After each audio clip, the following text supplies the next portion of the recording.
سب سے پہلے تو بلوچستان ہائی کورٹ بار ایسوسی ایشن، بلوچستان بار کونسل اور اس کے علاوہ جتنے بھی میرے انتہائی قابل احترام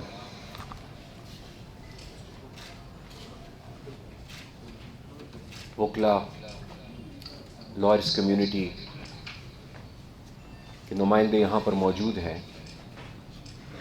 میں سب سے پہلے تو اپنی طرف سے اور عوامی نیشنل پارٹی کی طرف سے اور عوامی نیشنل پارٹی کی مرکزی قیادت کی طرف سے اور صوبائی تنظیم کی طرف سے آپ سب کا شکریہ ادا کرنا چاہوں گا کہ آپ نے آج مجھے یہ موقع فراہم کیا کہ میں یہاں آ کر آپ کے ساتھ مشاورت کر سکوں، کچھ آپ سے سمجھوں اور کچھ آپ سے کہوں۔ اور اس سے پہلے کہ میں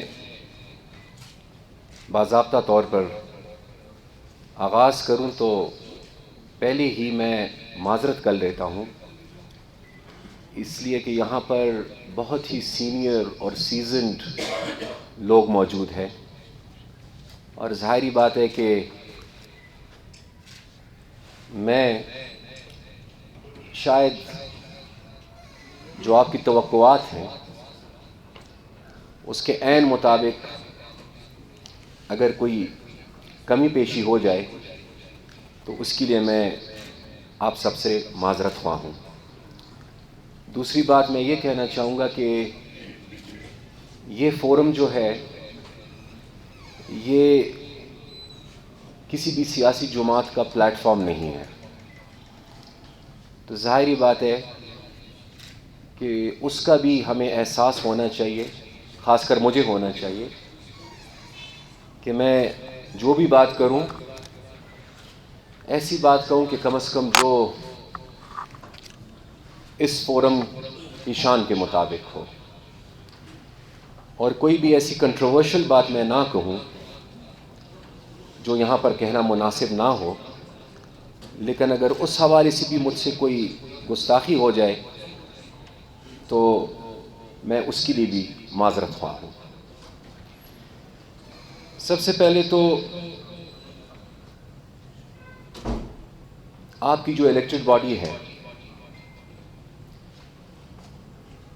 پورے ملک میں کہیں پر بھی اگر وکلا کہ کسی فورم پر کسی کو موقع ملے بات کرنے کا تو میرے خیال سے یہ ایک بہت بڑا اعزاز ہوتا ہے۔ اور پھر آج میں جس فورم پر آیا ہوں اور آج میرے سامنے جو لوگ تشریف فرما ہیں، میرے بڑے، میرے بزرگ، میرے بھائی، میری بہنیں، تو ظاہری بات ہے کہ یہ ہائی کورٹ کی بار ایسوسی ایشن جو ہے یہ قدر جدا ہے، میرے لیے تو تمام قابل احترام ہے جہاں پر بھی یہ ایسوسی ایشنز ہے، لیکن یہ قدر جدا اس لیے ہے کہ یہ ایسوسی ایشن صرف وکلا کی نمائندگی آپ نہیں کر رہے، صرف یہ ہائی کورٹ بار ایسوسی ایشن اور بلوچستان بار کونسل کی نمائندگی آپ نہیں کر رہے، بلکہ آپ کو یہ اعزاز حاصل ہے کہ آپ بلوچستان کی شہداء کی نمائندگی کرتے ہیں۔ اور ظاہری بات ہے کہ آپ کی جدوجہد اور آپ کی قربانیوں سے ہم سب واقف ہیں۔ یہاں پر یہ کہا گیا کہ میں نے اس وقت چیف منسٹر کی حیثیت سے پختونخوا بار کونسل کے لیے ایک چھوٹی سی کوشش کی، اگر اس کا ذکر یہاں نہیں ہوتا تو میں قطعاً یہ بات نہ کرتا، چونکہ اس کا ذکر یہاں پر ہوا تو میں اتنا ضرور کہنا چاہوں گا، اور یہ میں آن ریکارڈ ہوں، یہ نہیں کہ یہ میں آج بات کر رہا ہوں، یہ میں آن ریکارڈ ہوں کہ جب میں 5 سال چیف منسٹر بھی تھا تو مجھے جب بھی موقع ملا میں نے ہمیشہ یہی کہا کہ ایک ڈکٹیٹر کی رخصتی میں اور عدلیہ کی آزادی میں اور پاکستان میں صحیح معنوں میں جمہوریت کی بحالی میں، بے شک اس وقت سول سوسائٹی اور پولیٹیکل پارٹیز کا بھی ایک نہایت ہی اہم رول تھا، لیکن میں نے اس وقت بھی کہا تھا اور میں آج بھی یہ کہوں گا کہ اس جد و جہد میں سب سے اہم رول آپ کا تھا، یعنی وکلا کا تھا۔ اور تمام تر احترام کے ساتھ سندھ میں اگر کوئی اٹھا تو وہ بھی قابل احترام، پنجاب میں اگر کسی نے کوشش اور جد و جہد کی وہ بھی انتہائی قابل احترام، پختونخوا میں جن کلیگز نے، جن بھائیوں نے، جن بہنوں نے، جن سینئر لائرز نے کوشش کی وہ بھی قابل احترام۔ لیکن یہ بھی میں کہتا چلوں، اور آج میرے اور میرے ساتھیوں کے لیے اعزاز ہے کہ اس تحریک میں بھی جہاں وکلا کا ذکر ہوگا تو میرے خیال سے تاریخ اس کی گواہ ہے کہ اس میں بھی سب سے نمایاں کردار بلوچستان کے وکلا کا رہا ہے۔ تو اگر 5 سال میں وزیر اعلیٰ تھا اور اگر اس دوران میری ایک چھوٹی سی کوشش کی تو میرا کسی پہ احسان نہیں تھا۔ میں اور میرے جیسے اور جتنے بھی وزیر اعلیٰ تھے اور ہے اور رہیں گے، یہ آپ کی اس جد و جہد کا نتیجہ تھا کہ جمہوریت بحال ہوئی۔ پہلے ایک حکومت اور اسمبلیز نے 5 سال کی مدت پوری کی، اور اس کے بعد پھر دوسری اسمبلی کو یہ موقع ملا کہ وہ اپنی 5 سال کی مدت مکمل کرے، اور میں اس پہ بعد میں آتا ہوں۔ لیکن میرے خیال سے شاید جمہوریت تسلسل جو ہے وہی میرے خیال سے ہمارے لیے سب سے مناسب حل بھی ہے، اور وہی ایک واحد راستہ ہے کہ بغیر کسی رکاوٹ کے ہم جمہوریت کی تسلسل کو اپنے ملک میں یقینی بنا سکیں۔ مجھے وقت کی کمی کا احساس ہے، لیکن میں کوشش کروں گا کہ آج کچھ اہم نکات جو آپ کے، میرے لیے، ہم سب کے لیے اہم ہے، میں اس پہ کچھ بات کر سکوں۔ سب سے پہلے تو جس چیز نے پورے خطے کو متاثر کیا، پاکستان کو متاثر کیا، اور پھر پختونخوا اور بلوچستان کو نسبتاً زیادہ متاثر کیا، اور 8 اگست کا وہ واقعہ اسی کا وہ حصہ ہے، وہ ہے انتہا پسندی، انسرجنسی اور ٹیررزم۔ یہ بات میں اپنے سینئرز کے لیے قطعاً نہیں کہنا چاہتا، یہ بات میں اپنے نوجوان لائرز کے لیے، ان کے لیے یہ کہنا چاہ رہا ہوں کہ اگر ہم نے اس پہ بات کرنی ہے تو میرے خیال سے ہمیں تھوڑا پیچھے جانا ہوگا۔ جس وقت روس افغانستان میں داخل ہوا، اور اس وقت آپ کو پتہ ہے کہ کولڈ وار انتہا پہ تھی، امریکہ ویتنام میں شکست کھا چکا تھا، اور اس وقت یہ موقع ملا امریکہ کو کہ روس کو وہ افغانستان کی سرزمین پر شکست دے سکے، اور اس وقت اس خطے کی صورتحال اگر آپ اس پہ نظر ڈالیں تو چونکہ کمیونزم اور کیپٹلزم کے درمیان ایک سر جنگ جاری تھی، تو اس وقت اگر آپ اس خطے پر نظر ڈالیں تو روس بذات خود ظاہری بات ہے کہ کیپٹلزم کو وہ ریپرزینٹ نہیں کر رہا تھا. دوسری طرف ہندوستان بھی اس وقت کیپٹلزم کو کم از کم ریپرزینٹ نہیں کر رہا تھا. اور ایران کی اس وقت کی صورتحال سے تو آپ سب واقف ہیں. تو ظاہری بات ہے کہ امریکہ کو ایک طرف یہ فکر تھی کہ اس خطے میں روس کا جو اثر ہے وہ بڑھتا جا رہا ہے، اور دوسری طرف ایک موقع ان کو نظر آیا اور ان کو ملا کہ وہ روس کا نہ صرف مقابلہ کر سکے بلکہ کوشش یہ کرے کہ روس کو شکست دی جائے. اس وقت ہم بھی اس میں شامل ہو گئے، اور بدقسمتی سے میں یہ کہوں گا کہ ہماری سرزمین اور ہمارے اپنے لوگ اس میں شامل ہوئے، اور بعد میں پھر امریکہ نے جن کو دہشت گرد کہا اور اپنا سب سے بڑا دشمن کہا، اسی امریکہ نے پوری دنیا سے چن چن کر ان لوگوں کو پروموٹ کیا، ان کو اون کیا، اور ان لوگوں کو افغانستان کے خلاف استعمال کیا.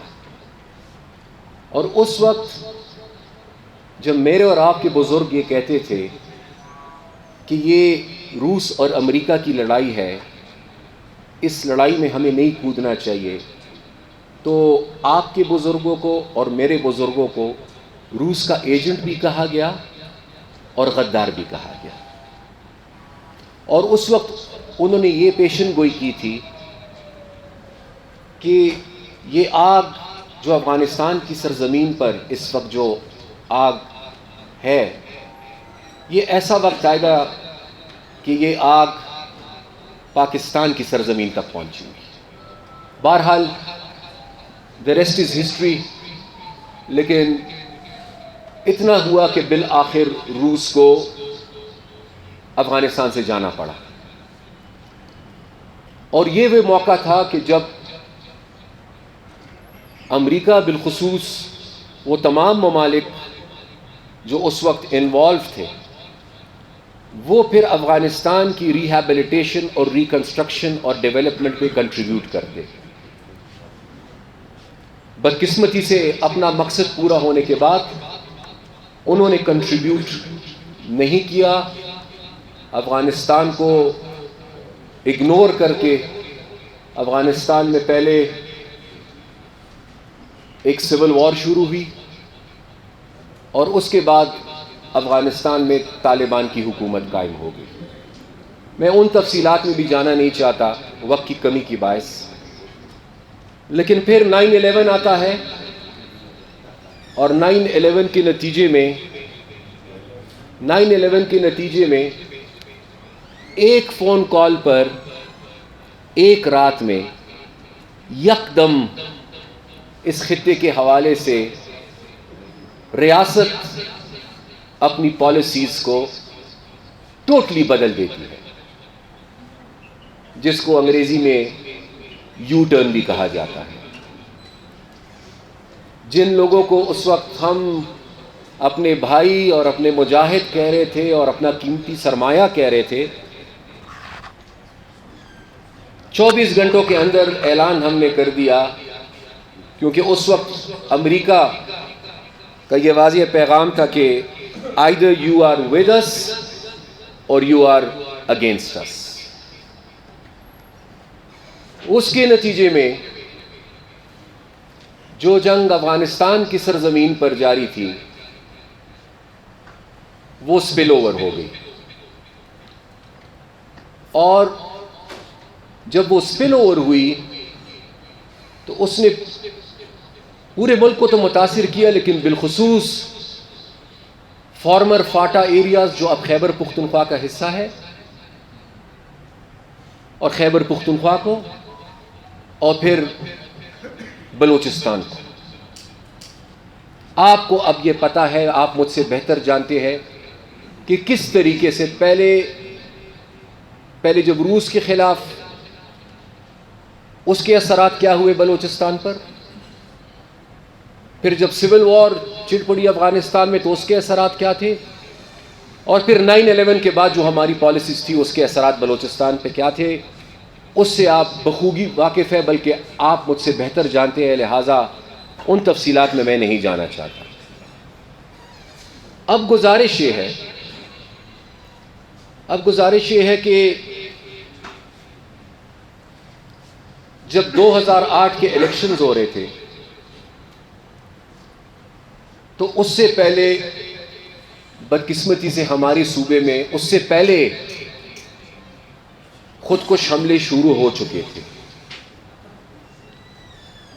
اس سے پہلے شہید بی بی کی بے نظیر بھٹو صاحبہ کی شہادت ہو چکی تھی.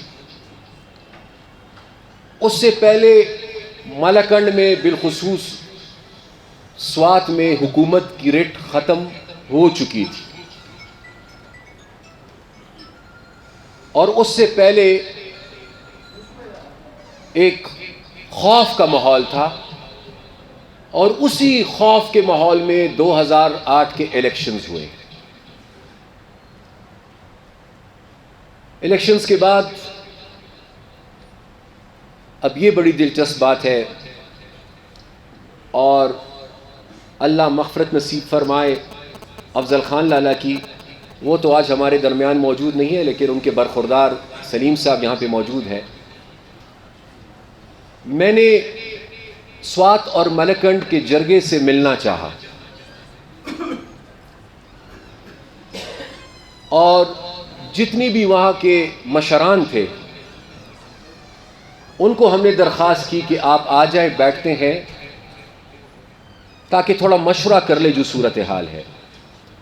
آپ یقین جانیے گا، ہم نے تقریباً 70-80 کے قریب مشران کو دعوت دی، اور 70-80 میں سے صرف 8 یا 10 مشران ہیں. وہ بھی صرف وہ آئے جو ہماری پارٹی کے ساتھ ڈائریکٹلی اور انڈائریکٹلی لنکڈ تھے. میں نے جب پھر معلومات کی تو مجھے یہ بتایا گیا کہ جی سوات کے لوگ اور ملکنڈ کے لوگ اس لیے نہیں آ رہے کہ ان کا خیال یہ ہے کہ حکومت اور طالبان یہ ایک ہی سکے کے دو رخ ہیں، آپس میں ان کی بنتی ہے اور مشکل ہمارے لیے ڈھونڈتے ہیں. اور پھر مجھے یہ پتا چلا کہ 2008 کے الیکشن سے پہلے اس وقت جو اس موومنٹ کو لیڈ کر رہا تھا، آپ نے اس کا نام سنا ہوگا، مولوی فضل اللہ، شاید آپ نے اس کا نام سنا ہوگا. مجھے یہاں تک پتا چلا کہ جب وہ خطبہ دے رہے ہوتے تھے تو ڈپٹی کمشنر اور ڈی پی او اس خطبے میں خود موجود ہوتے تھے، اور پولیس کو یہ اجازت نہیں ہوتی تھی کہ وہ سڑکوں پہ گشت کر سکے. اور ایسی ہی ہماری بیٹیوں کو بھی یہ اجازت نہیں جا رہی تھی کہ وہ اسکول جا سکے. ایسے حالات پہ ہم نے پہلے مذاکرات کا راستہ اپنایا.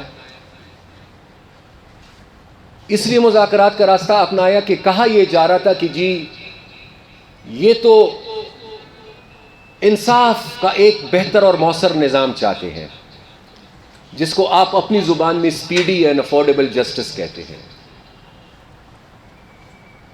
اور ہمیں کسی حد تک یہ اندازہ تھا کہ ان کی اصلی عزائم یہ نہیں ہے، کچھ اور ہے.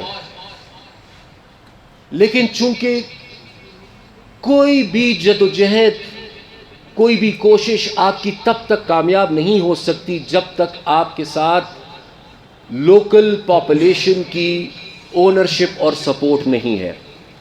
اور یہی بات میں بلوچستان میں آج کھڑے ہو کر ریاست کے تمام اداروں کو کہنا چاہوں گا کہ بلوچستان کے حوالے سے آپ کی جو بھی سوچ ہے، آپ نے جو بھی کیا، آپ جو بھی کرنا چاہتے ہیں، لیکن اس بات کو سمجھ لے، جب تک آپ کو بلوچستان کے لوگوں کا اعتماد اور ان کی سپورٹ حاصل نہیں ہوگی، آپ کچھ بھی نہیں کر سکتے.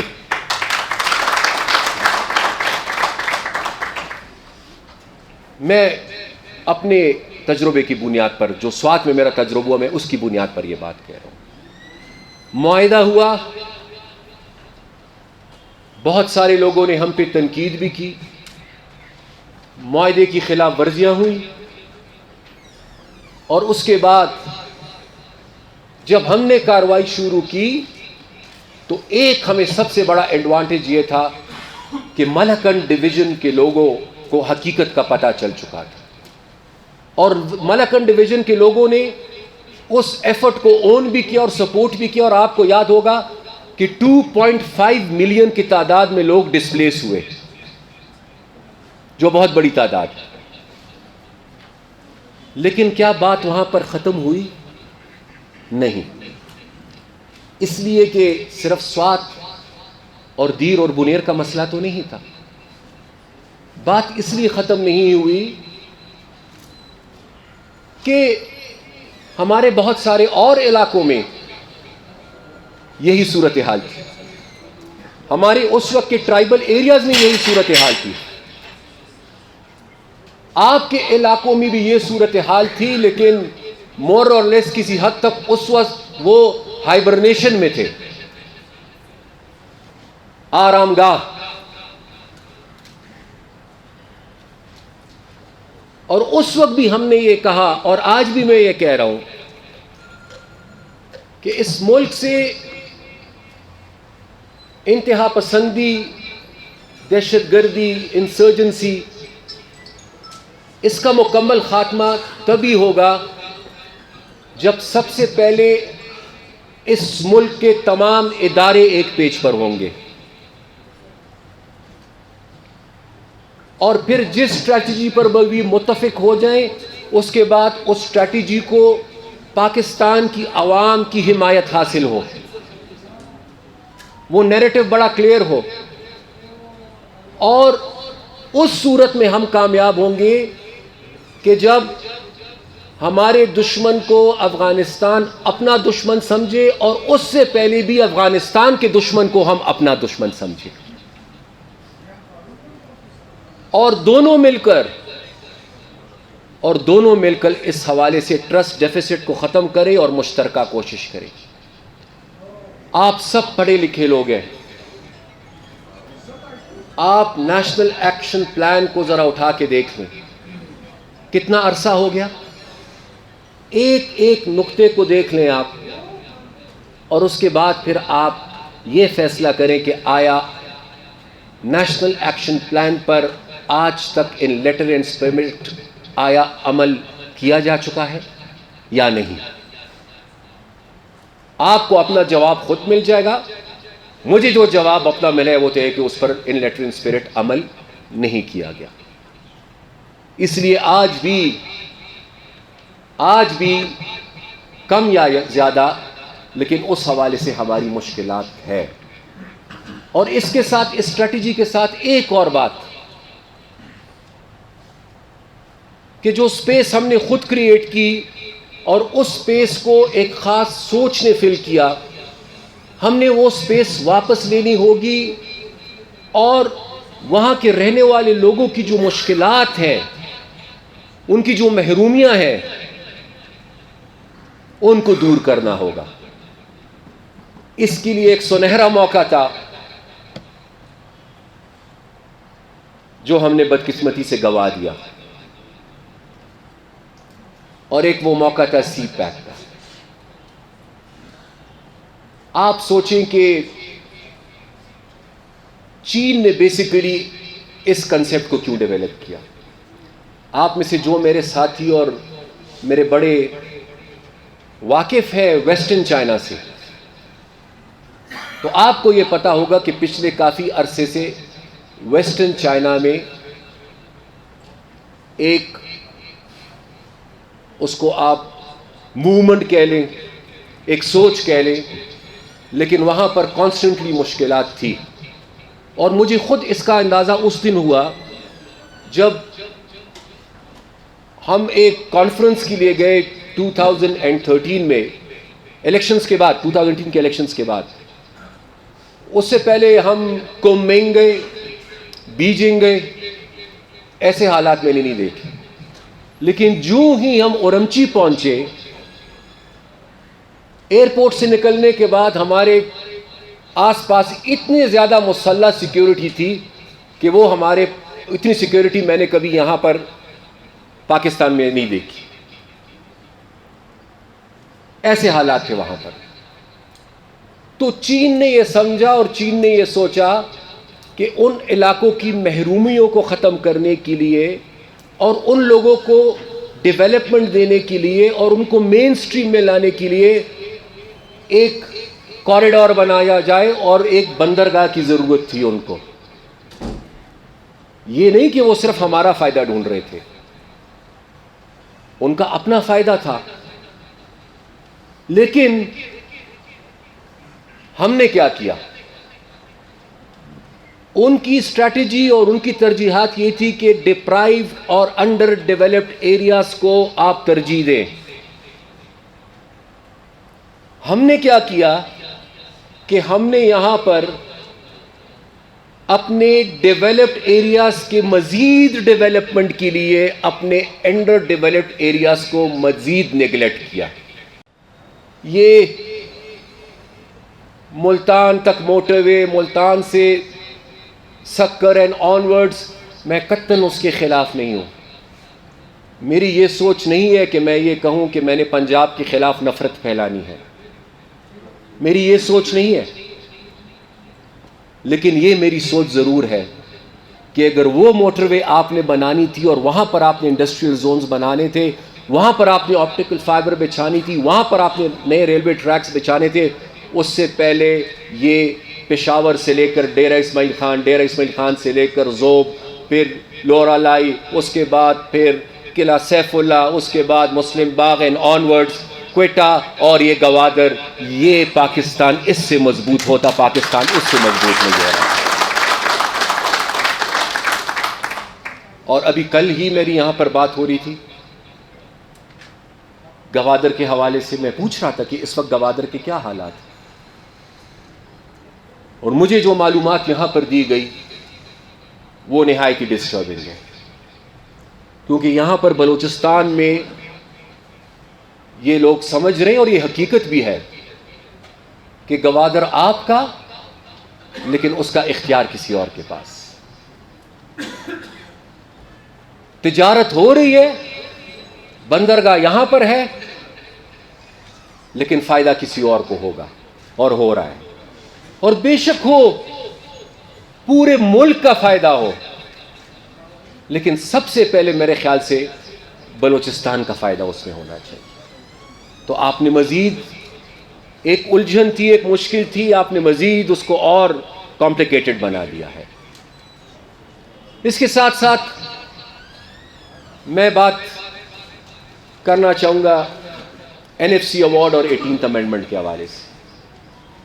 آپ نے دیکھا ہوگا کہ پچھلے کچھ عرصے سے یہ ایک بات کہی جا رہی ہے بار بار کہ جی 18th امینڈمنٹ کی وجہ سے مرکز کے پاس کچھ رہا ہی نہیں.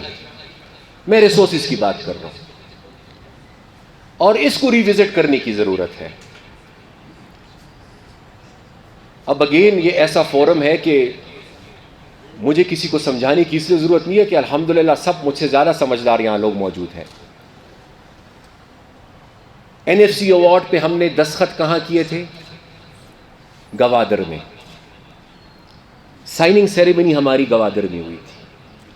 کیا ہوا NFC ایوارڈ میں کہ NFC ایوارڈ میں سینٹرل گورنمنٹ کا شیئر کم ہوا اور صوبوں کا شیئر بڑھا. اور اس وقت ہم نے یہ مطالبہ کیا کہ جی ہم وار افیکٹڈ پروونس ہے، تو اس وار افیکٹڈ پروونس کو آپ کنسیڈر کرتے ہوئے خیبر پختونخوا کو اضافی ریسورسز دیں. بلوچستان نے اس میں ہماری حمایت کی. بلوچستان نے یہ کہا کہ جی میں تو سالوں سال سے محروم ہوں, مجھے اپنے پورے وسائل نہیں ملتے, میرے حصے کو بڑھایا جائے, نہ صرف بڑھایا جائے بلکہ اس کو پروٹیکشن حاصل ہونی چاہیے تاکہ سال کے دوران جتنی بھی کلیکشن ہو, لیکن اگر کوئی شارٹ فال آتا ہے تو وہ اپلائی بلوچستان پہ نہیں ہوگا. اس وقت کے چیف منسٹر, اللہ ان کو زندگی دے, جب ان کا یہ مطالبہ آیا تو ظاہری بات ہے کہ اس درد اور تکلیف سے آپ گزرے, ہم گزرے, ہمیں احساس تھا.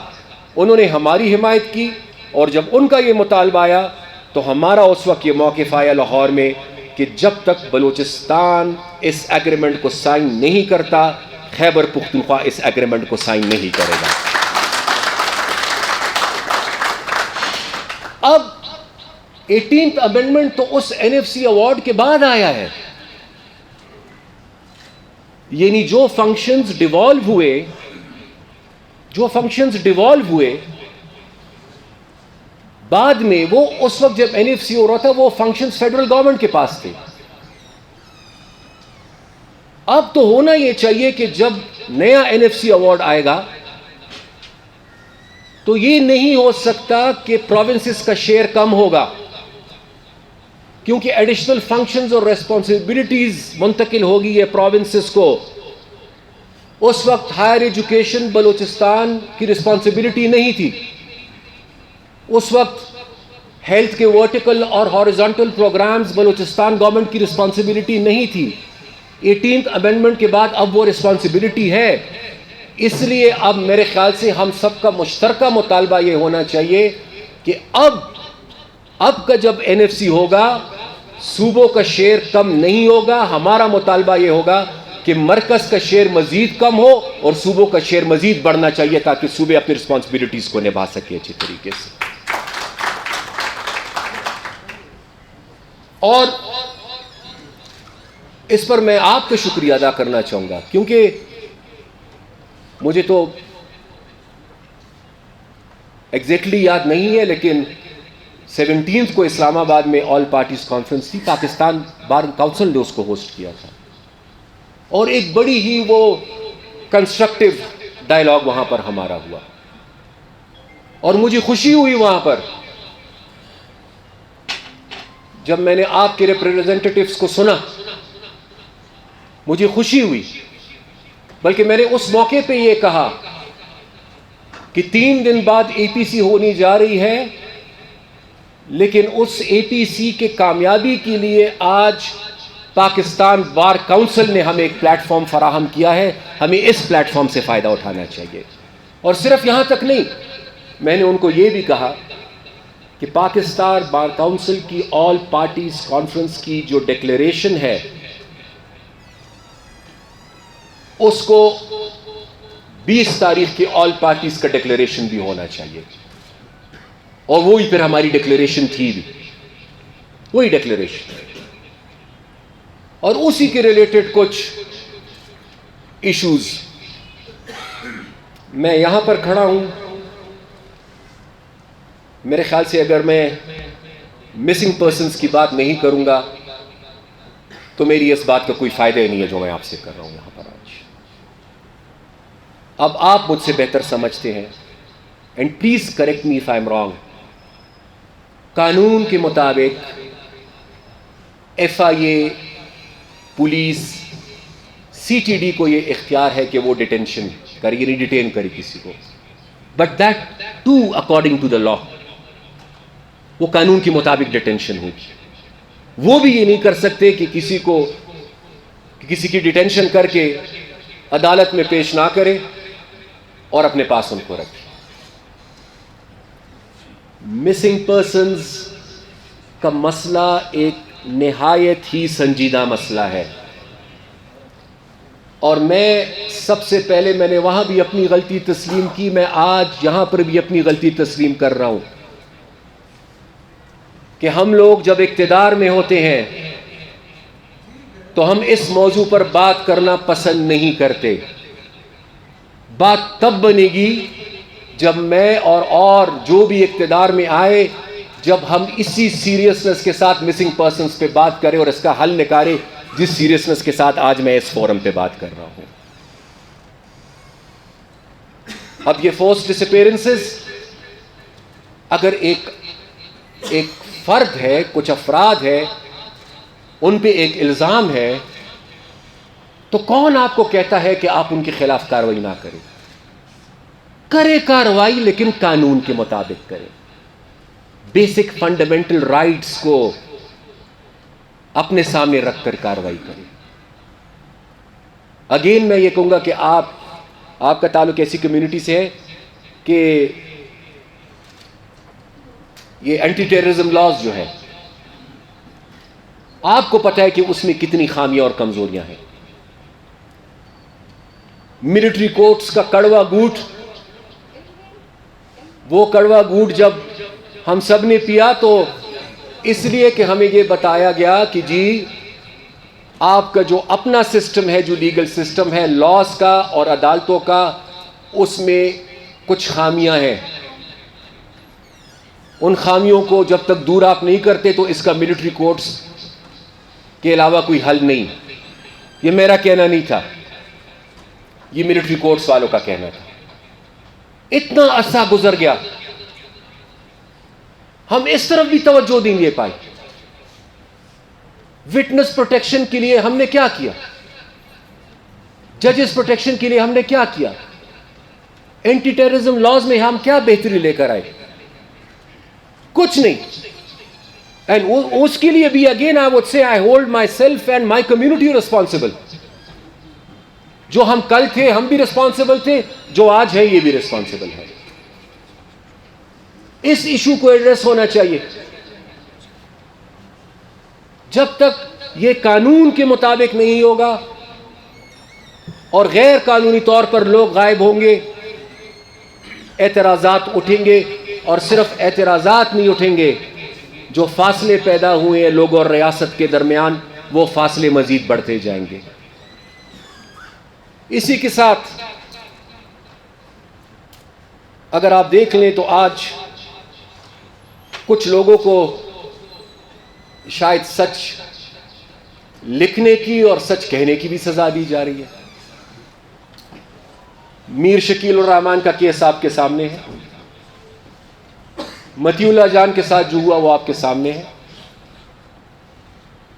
اس کے اگر آپ دیکھیں, آپ نے تو خیر ڈیفینیٹلی اس کو دیکھا, خواجہ سعد رفیق صاحب کے کیس میں ان کی بیل میں جو سپریم کورٹ کی ججمنٹ اور جو ان کی آبزرویشنز ہیں, اس سے بڑا چارج شیٹ اور کوئی ہو سکتا ہے؟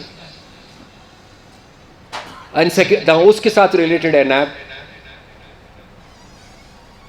اب نیب بھی, اب میں آپ کو اگر نیب پہ بات کروں تو یہ بہت ہی نامناسب بات ہے, کیونکہ ہم لوگوں کا جب نیب سے واسطہ پڑتا ہے تو ہم دوڑے دوڑے آپ کے پاس آتے ہیں.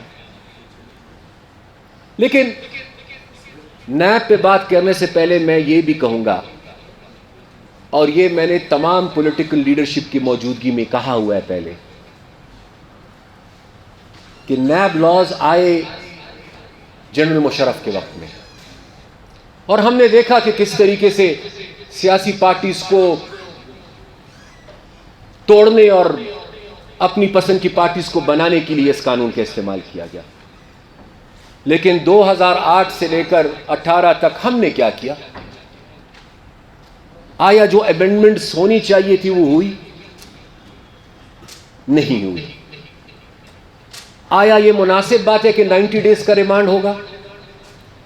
یہ صحیح بات ہے کہ ٹرائل کورٹ کے پاس بیل کا اختیار نہیں ہوگا؟ یہ پرنسپل فالو کرنا کہ you are guilty until proven innocent, آیا یہ پرنسپل ہونا چاہیے یا یہ ہونا چاہیے کہ نہیں you are innocent until proven guilty? یہ ڈسکریشنری پارز ایک فرد واحد کے پاس کہ کچھ کیسز میں ریفرنس فائل ہو جاتے ہیں, گرفتاری نہیں ہوتی. کچھ کیسز میں ابھی انکوائری چل رہی ہوتی ہے, گرفتاری ہو جاتی ہے. اور اس پر پھر جس طرح آپ کو پتہ ہے کہ اسلامک آئیڈیالوجی کونسل اور آئے دن مختلف ہائی کورٹس کے اور سپریم کورٹس کی ججمنٹس اور آبزرویشنز آ رہی ہیں.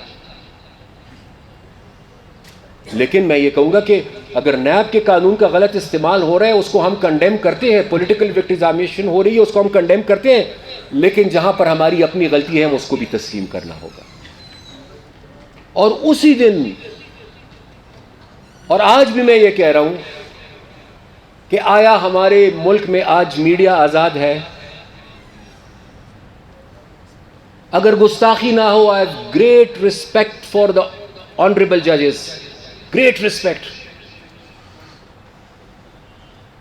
لیکن آج جب میں دیکھتا ہوں, میں ان کی ذات کو پولیٹیسائز نہیں کرنا چاہتا, لیکن آج جب میں دیکھتا ہوں کہ ایک مین آف پرنسپلز, اصول پسند انسان جسٹس قاضی فائز عیسیٰ کے ساتھ اور اس کی فیملی کے ساتھ جو سلوک ہو رہا ہے, کیا ہم یہ کہہ سکتے ہیں کہ جوڈیشری پر کوئی پریشر نہیں ہے؟ اور میرے خیال سے سول سوسائٹی کو ہمیں, آپ کو میں اس لیے کہتا ہوں, آپ تو آلریڈی سپورٹ کر رہے ہیں, we should come in their support. اور کچھ نہیں کر سکتے, مورل سپورٹ تو دینا. 175A کے تحت اس وقت جو میکینزم ہے, میں اپنی رائے نہیں دیتا. جوڈیشری کیا ہے؟ It's a combination of bench and bar. نا, میں بینچ سے تو سوال نہیں کر سکتا, وہ گستاخی میں آتا ہے. بار سے تو یہ سوال کر سکتا ہوں کہ 175A کے موجودہ میکینزم سے آپ مطمئن ہیں؟ اس لیے کہ وہاں پر بھی میرے خیال سے مزید امپروومنٹ کی گنجائش ہے, کچھ اوور سائٹ کی ضرورت ہے, پارلیمنٹ کی اور آپ کی ان پٹ کی ضرورت ہے. اور مجھ سے کسی نے یہ پوچھا کہ جی آپ کیا پیمانہ بتاتے ہیں, کیا پیمانہ ہونا چاہیے آنریبل ججز کے لیے؟ تو میں نے کہا کہ جو ان کا اوتھ ہے وہ اوتھ اٹھا کر دیکھ لے, وہ پڑھ لے, جس آدمی میں وہ ساری خوبیاں ہیں وہ پیمانہ ہے, اسی کو ہائی کورٹ کا اور سپریم کورٹ کا جج ہونا چاہیے. آپ نے یہاں پر بات کی پی ڈی ایم. میں نے کل قلعہ سیف اللہ میں اپنی تقریر میں ایک بات کہی تھی, اور میڈیا کے کچھ لوگوں کی مہربانی کہ ان لوگوں نے, میں جو بات کر رہا تھا تو اس کو ایک حصے کو تو سرخی بنا ڈالا, اس کا دوسرا حصہ غائب ہو گیا. میں نے کل یہ بات کہی تھی کہ جی ایک نیا چارٹر ہمیں بنانا ہوگا, اور آپ نے خود ابھی یہ بات کہی کہ پچھلا چارٹر جو بنا تھا اس میں خلاف ورزیاں بھی ہوئی ہیں اور اس میں مزید بہتری کی گنجائش بھی ہے.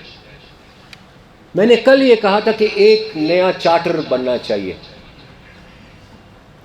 اور اس چارٹر میں جتنی بھی اہم مسئلے اور معاملات ہیں, حکومت کے, ریاست کے, معاشرے کے, صوبوں کے, وفاق کے, اداروں کے, اس کو انکارپوریٹ کرنا چاہیے.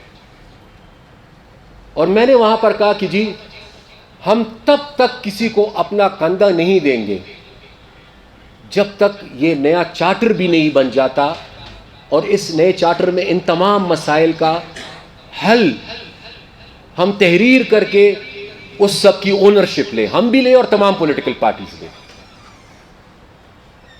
میڈیا کی مہربانی, مجھے آج کسی نے کہا کہ جنہوں نے ایک سرخی لگائی ہے کسی ایک اخبار نے کہ ہم کسی کو اپنا کاندھا نہیں دیں گے.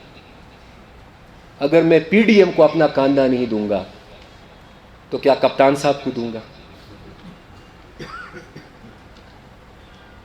ان کے حوالے سے میں اور کوئی بات یہاں کہنا نہیں چاہتا, کیونکہ یہاں پر مختلف پولیٹیکل پارٹیز کے لوگ بیٹھے ہیں, اور نہ ہی یہ اے این پی کی کوئی میٹنگ ہے یا اے این پی کا جلسہ ہے کہ میں یہاں پر اب موجودہ وزیر اعظم یا پی ٹی آئی کے حوالے سے کوئی لمبی چوڑی بات کروں.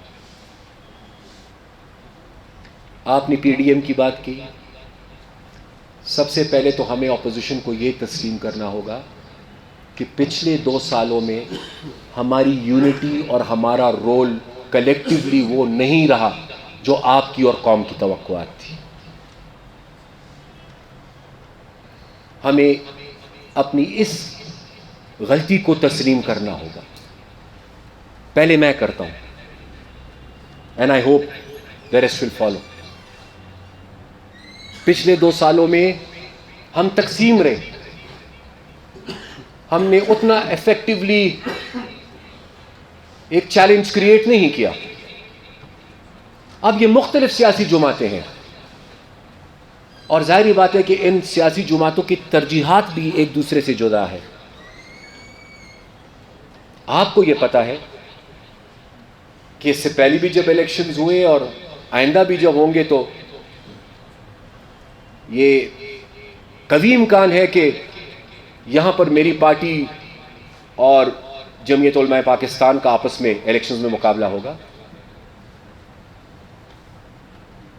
اس کا امکان ہے کہ ہمارا اور نہایت قابل احترام میرے بڑے ہیں محمود خان چکزئی صاحب کا, ان کی پارٹی کا اور ہمارا شاید پارلیمنٹری پالیٹکس الیکشنز میں ایک دوسرے کے ہم آمنے سامنے ہوں. لیکن میرے خیال سے یہ وقت اور یہ موقع ان باتوں کے لیے نہیں ہے. مجھ سے اس دن کسی نے پوچھا کہ جی آپ جو الائنس کر رہے ہیں اس میں مولانا صاحب کا ایک بڑا نمایاں کردار ہے, اس کی تو آپ کو ایک قیمت چکانی پڑے گی پھر الیکشنز میں. یہ مجھ سے سوال کیا گیا. میں نے ان کو یہ کہا کہ جناب میری کوشش اور میری خواہش یہ ہے کہ پاکستان میں fair, free and transparent elections ہو.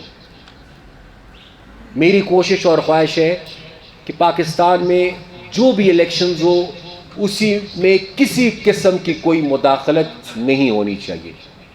اور میری یہ خواہش ہے کہ پولنگ سٹیشن کے اندر اور پولنگ سٹیشن کے باہر بغیر ہماری سول لا انفورسمنٹ فورسز کے اور کسی کی موجودگی نہیں ہونی چاہیے. اب اس کے لیے ایک common agenda per with the condition کہ ایک نیا چارٹر بھی ہونا چاہیے اور انشاءاللہ وہ ہوگا. اگر جمہوریت اور فیئر اینڈ فری الیکشنز کے لیے اور پارلیمنٹ کی سپریمیسی کے لیے اور آئین کے تحفظ کے لیے اگر ایک الیکشنز میں میں یا کوئی اور پارٹی کوئی قیمت ادا کر بھی دے تو کون سی بڑی بات ہے. اور پھر ہمارے لیے کون سی بڑی بات ہے. ہمارے لیے تو 2013 میں فخر الدین ابراہیم صاحب الیکشن کمشنر نہیں تھے. 2018 میں ہمارے لیے الیکشن کمشنر حکیم اللہ مسعود تھے. اور 18 میں پھر جو ہوا, میں اور کچھ نہیں کہنا چاہتا, لیکن آپ ہی کے ٹرائیبیونل میں میرے خیال سے یہاں پر ایک کیس سنا گیا, ایک نیشنل اسمبلی کا, بلوچستان سے ریلیٹڈ. کتنی تعداد میں ووٹ تھے جو ویریفائی نہیں ہو رہے تھے؟ if I'm not wrong کوئی 54,000 کی 50,000 تھے, 56,000. نہ میں حلقے کا نام لینا چاہتا ہوں نہ میں اس آنریبل ممبر کا نام لینا چاہتا ہوں. اب یہ 56,000 ووٹس اگر ایک حلقے میں ویریفائڈ نہیں ہے یا نہیں ہو رہے, سب سے پہلے سوال یہ بنتا ہے کہ اس کیس کا کیا بنا. اور دوسرا سوال یہ کہ اگر ایک حلقے میں یہ ہے تو باقیوں کا کیا حال ہوگا. کم از کم اس کو دیکھنا تو چاہیے نا, پروب تو ہونی چاہیے. مجھے اس دن خوشی ہوئی جب آج کے پرائم منسٹر جب نہیں بنے تھے اور انہوں نے ایک خطاب کیا تو آپ کو یاد ہوگا انہوں نے یہ کہا تھا کہ میں اس کے لیے تیار ہوں کہ پاکستان کا کوئی بھی حلقہ اپوزیشن چاہتی ہے کہ اس کو کھول دے تو میں اس کو کھولنے کے لیے تیار ہوں. یہ ان کے الفاظ تھے. لیکن اس کی ٹھیک 2-3 دن بعد لاہور کا حلقہ NA 131 جس پہ مخالف کینڈیڈیٹ نے اپلیکیشن دی تھی ری کاؤنٹ کے لیے, جنہوں نے پہلے ہر حلقے کی کمٹمنٹ کی تھی, پتہ نہیں کیا مجبوری تھی وہ بہتر بتا سکے رہے, میں نہیں کہہ سکتا ان کی جگہ, جا کر انہوں نے اسٹے آرڈر لے لیا, اس ری کاؤنٹ کو روک دیا انہوں نے. یہ میں صرف گزارش کرنا چاہتا ہوں کہ once and for all election کا ایک ایسے میکنزم لے کر آ جائے کہ یہ یہاں پر جو ہمارا رواج ہے یہ ختم ہو جائے کہ جی ہمیشہ جب الیکشنز ہوتے ہیں تو ایک بڑی کنٹروورسی ساتھ کریٹ ہو جاتی ہے. اور پی ڈی ایم کے حوالے سے میں آپ کو یہ اللہ کرے کہ میں اسی بات پر قائم رہ سکوں اور میری پارٹی, پہلے اللہ سے یہ دعا کروں گا, لیکن لیٹ می شو یو ٹھیک ہے, لوگوں کی مجبوریاں بھی ہوں گی, اختلافات بھی ہوں گے, سب کچھ ہوگا, لیکن جو مقاصد بیان کیے گئے ہیں, جس منیمم کامن ایجنڈا پر اس وقت ہم متفق ہیں, اگر یہی ہمارا ایجنڈا رہا اور خدا نہ خواستہ اس سے ہم لیفٹ رائٹ کوئی نہ ہوا, تو یہ میں آپ کو شور کراتا ہوں کہ اے این پی آخری وقت تک انشاءاللہ پی ڈی ایم کا حصہ رہے گی, انشاءاللہ. اور اگر بات ریزگنیشنز تک آتی ہے تو یہ بھی میں آپ کو یقین دلاتا چلوں, میں نے ان سے مشورہ نہیں کیا, لیکن مجھے اپنے ساتھیوں کا پتہ ہے, مجھے جو ان کی پارٹی سے وابستی ہے اس کا بھی پتہ ہے. باقی آنریبل لیڈرز اپنی اور اپنی پولیٹیکل پارٹیز کی بات کریں گے, میں اپنے ساتھیوں کے بہاف پہ یہ بات کرنا چاہوں گا کہ جس دن یہ فیصلہ ہوا, اگر یہ فیصلہ ہوتا ہے کہ ریزگنیشنز جانی ہے, تو یہ بھی میں آپ کو اشور کرا دوں کہ پختونخوا کے پارلیمنٹری پارٹی لیڈر یہاں پہ بیٹھے ہوئے ہیں, سردار حسین بابک. نیشنل اسمبلی میں تو ویسی بھی میں اکلوتا ہوں, اور بلوچستان کی پارلیمنٹری پارٹی میری یہاں پر بیٹھی ہوئی ہے. جس دن فیصلہ ہوا سب سے پہلے ریزگنیشنز اے این پی کے ہوں گے. مقصد یہ ہونا نہیں چاہیے کہ جی ایک کو کرسی سے ہٹاؤ دوسرے کو بٹھاؤ, نہیں, اس سے مسئلہ حل نہیں ہوتا. پہلے جس طرح میں نے کہا کہ جو ہمارے بلیک اور پرابلمیٹک ایریاز ہیں, پہلے اس کو آئیڈینٹیفائی کرنا ہوگا, جو کافی حد تک ہو چکے ہیں. آپ دیکھ لیں اس میں جو ہماری ڈکلیریشن ہے غالباً 23 پوائنٹس کی ہے, اے پی سی کی 20 تاریخ کی, اس کو آپ دیکھ لیں. اور میں please come is come a N P آپ سے رہنمائی چاہیے گی کہ اگر اس ڈکلیریشن میں کوئی ایسی چیز ہے جو آپ سمجھتے ہیں کہ اس کو نہیں ہونا چاہیے, یا کوئی ایسی چیز ہے جو آپ سمجھتے ہیں کہ اس کو ہونا چاہیے, تو پلیز میری اور میری پارٹی کا رہنمائی آپ کیجیے گا. اس لیے جس طرح میں نے پہلے کہا کہ پہلی بی جے پی تحریک چلی تو وہ بھی اگر آپ نہ ہوتے وہ کامیاب نہیں ہوتی, اور اب بھی جب کبھی جو بھی تحریک چلے گی جب تک آپ اس میں شامل نہیں ہوں گے وہ تحریک کامیاب نہیں ہو سکتی. میں جب بات میں نے شروع کی تو میرے لیے نہایت ہی قابل احترام ہے, اس وقت تو کافی عرصہ ہو گیا اب تو اس کو, لیکن میں بڑے شوق سے ان کو دیکھتا تھا, ان کے جذبے کو بڑے شوق سے میں دیکھتا تھا. جس طریقے سے یہ ایک نمایاں کردار ادا کر رہے تھے میں ان کو دیکھتا تھا. اب اس دوران معین مجھ سے کہ میرے لیے آپ کی موجودگی بہت بڑا اعزاز ہے, لیکن کرد صاحب جب آپ اس میٹنگ میں تشریف لائیں تو I am really very honoured sir.